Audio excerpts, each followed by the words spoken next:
নমস্কার বন্ধুরা, বর্তমান রাজ্যে বিজেপি সরকার। তো বিজেপি সরকারের 15 দফা প্রতিশ্রুতির মধ্যে কৃষকরা কি কি সুবিধা পেতে চলেছে। বন্ধুরা, আপনারা জানেন যে আমাদের পশ্চিমবঙ্গ রাজ্যে দুটি ফসল সবচেয়ে গুরুত্বপূর্ণ, সে হলো ধান এবং আলু। তার মধ্যে আলু অত্যন্ত গুরুত্বপূর্ণ একটি অর্থকারী ফসল, যা 2026 সালে অত্যন্ত খারাপ অবস্থাতে রয়েছে। আপনারা জানেন যে আলুর ফলন বেশি হওয়ার জন্য এবং বাইরের রাজ্যে আলু না যাওয়ার জন্য আলুর দাম অত্যন্ত কমে গেছে। তো বিজেপি সরকার ক্ষমতায় আসার পরে আলুর দাম কি বাড়তে পারে, কোনো কি পরিবর্তন হতে পারে? এছাড়াও বন্ধুরা, কৃষক বন্ধু কি বন্ধ হয়ে যাবে, পিএম কিষানের টাকা কি বাড়ানো হবে? এই সমস্ত তথ্য নিয়ে, অর্থাৎ বিজেপি সরকারের 15 দফা প্রতিশ্রুতির মধ্যে কৃষকরা কী কী সুবিধা পেতে চলেছে তা নিয়ে আজকের ভিডিওতে বিস্তারিত আলোচনা করব। সব বন্ধুরা, ভিডিওটি শুরু থেকে শেষ পর্যন্ত স্কিপ না করে অবশ্যই দেখবেন। আর ভিডিও শুরু করার আগে আপনাদের ছোট্ট একটি রিকোয়েস্ট, আপনি যদি আমার চ্যানেল নতুন থাকেন তাহলে অবশ্যই সাবস্ক্রাইব করুন ও পাশে দেওয়া বেল আইকনে ক্লিক করতে ভুলবেন না পরবর্তী নতুন ভিডিও নোটিফিকেশন পেতে। চলুন বন্ধুরা, বিজেপি সরকার যে 15 দফা প্রতিশ্রুতি দিয়েছিল তার মধ্যে গুরুত্বপূর্ণ হচ্ছে এই 8 নম্বর অপশন, কৃষকদের জন্য ধান, আলু ও আম চাষে বিশেষ সরকারি সাহায্য এবং কৃষকদের জন্য ফসলের ন্যায্য মূল্য সুনিশ্চিত করা হবে। হ্যাঁ বন্ধুরা, বিজেপি সরকার কিন্তু কৃষকদের জন্য বিশেষভাবে পদক্ষেপ নিয়েছে। তো আমরা একটু দেখে নেব যে কি কি প্রতিশ্রুতি দিয়েছে কৃষকদের জন্য। কৃষিতে উন্নয়ন দরকার, চাই বিজেপি সরকার। কৃষি ও গ্রামীণ অর্থনীতি, প্রধানমন্ত্রী কিষাণ সম্মান নিধি প্রকল্পের আওতায় পশ্চিমবঙ্গের সকল কৃষকদের দেওয়া হবে 9,000 টাকা আর্থিক সহায়তা। হ্যাঁ বন্ধুরা, পিএম কিষাণে আপনারা কেউ কেউ 4,000 এবং কেউ কেউ 6,000 টাকা পেতেন, সেটা বাড়িয়ে করা হয়েছে 9,000 টাকা দেওয়া হবে। তাহলে কি কৃষক বন্ধু বন্ধ হয়ে যাবে?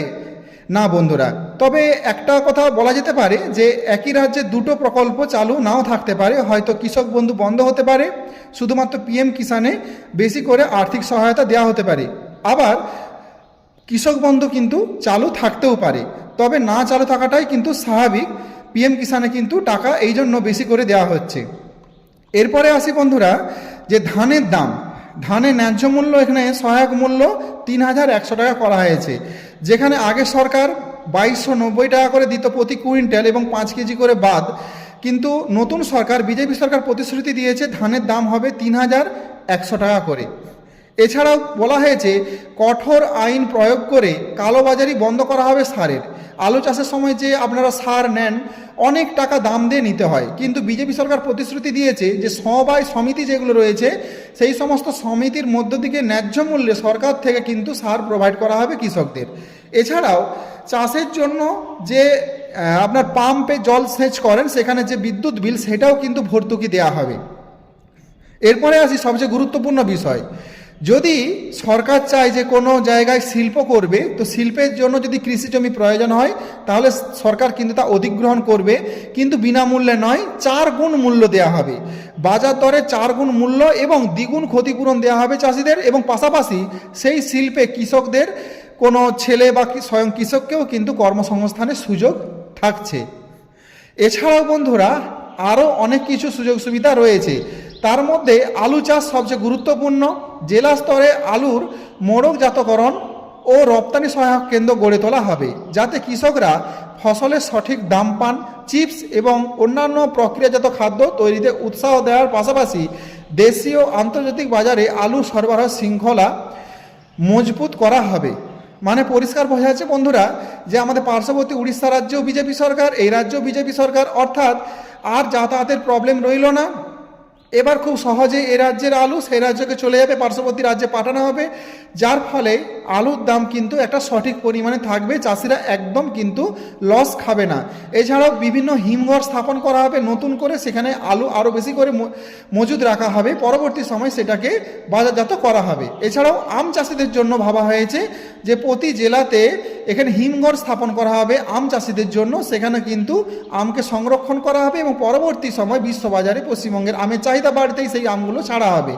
এছাড়াও ফল, আনাজ, দুধজাত পণ্য, মাছ সংরক্ষণ করার জন্য প্রতি ব্লকে আধুনিক হিমঘর, প্রতি ব্লকে কিন্তু আধুনিক হিমঘর স্থাপন করা হবে। সেখানে আপনারা আনাজ, ফল, দুধজাত পণ্য, মাছ সংরক্ষণ করে রাখতে পারেন, পরে সেগুলোকে বিক্রি করতে পারেন। এছাড়াও রাষ্ট্রীয় গোকুল মিশনের মাধ্যমে দেশীয় গবাদি পশুর উৎকৃষ্ট জাতের সংরক্ষণে জোর দেওয়া হচ্ছে। তাহলে বুঝতেই পাচ্ছেন যে কৃষকদের জন্য কিন্তু খুব ভালো ভাবনা আছে সরকারের। মানে আপনারা চাষ করলে কিন্তু আর আপনারা লস খাবেন না, বিভিন্ন রাজ্যে কিন্তু চাষের বেশি পরিমাণ যদি ফসল উৎপাদিত হয় সেই ফসল কিন্তু বাইরের রাজ্যে পাঠানো হবে, যাতে কৃষকরা ন্যায্য লাভ্যাংশ পেতে পারেন। সো বন্ধুরা, এইভাবে কিন্তু 15 দফা যে বিজেপি সরকারের প্রতিশ্রুতি আছে আমরা ধাপে ধাপে আলোচনা করব।